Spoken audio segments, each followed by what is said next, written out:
Hi everyone. You may remember that a couple of weeks ago it was revealed that Sharia courts are now operating here in Britain with the full backing of the law, even though they discriminate against women as a matter of course. And what this means is that those women who are intimidated into using these courts, as some of them will be, and everyone knows it, they will now find that they have the full weight of the British legal system lined up against them, alongside the patriarchal bigotry in their own communities. Those women who are cheated out of their just entitlement in these places, as some already have been, will find that they have no recourse to the real law to put things right. In other words, we are now accommodating Saudi Arabian legal principles here in Britain, just as we accommodate their corrupt business practices and their threats against our national security when we try to investigate them. If you live in Britain and if you think these courts are a bad idea, please sign the petition to which I've linked, asking that they be abolished and that this poison be removed from our society and that we revert to the rule of civilised law with equal rights for all, if that's not too much trouble.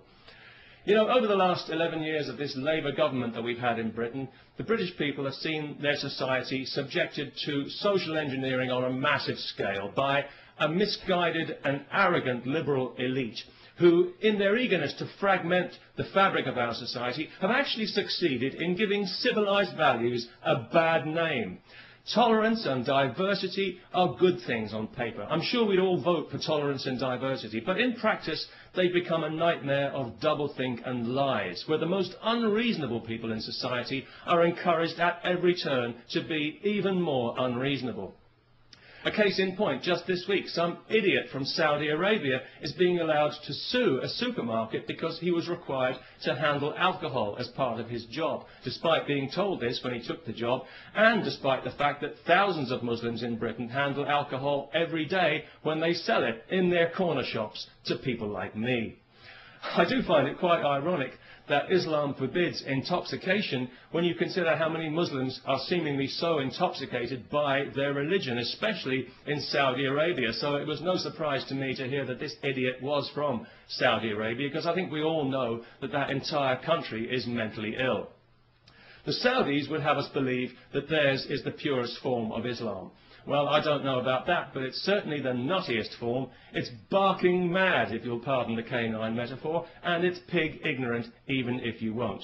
It's got to be just about the nastiest belief system on this faith-obsessed planet, and it's a cowardly one as well, enforced by cowardly men who are afraid of women and whose only language is ultimately violence. They're absolutely pathetic, and history is already laughing at them.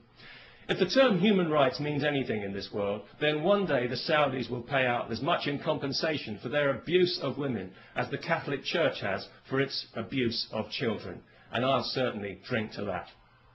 Because I was out earlier today, coincidentally, buying some beer, not because I enjoy beer particularly, but because I know it offends Islam.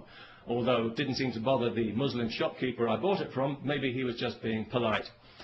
Anyway, as I was leaving the shop with my beer, two women happened to walk past wearing burqas.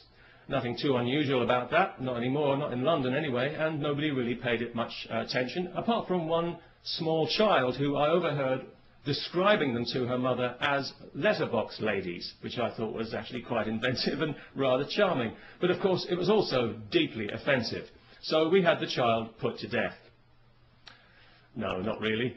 But it was lucky that neither of the women actually heard the offensive and insulting remark, because obviously each of them had her head encased in a cloth sack. So that was good, because it meant that the police didn't have to be called, no human rights people needed to get involved, and nobody required any financial compensation for hurt feelings, which I thought made a very pleasant change indeed. And of course, as a result, we didn't have to listen to any propaganda sound bites from some Islamist Saudi shill at the Muslim Council of Britain. So all in all, it worked out for the best. And it just goes to show that these things don't always have to end in tears.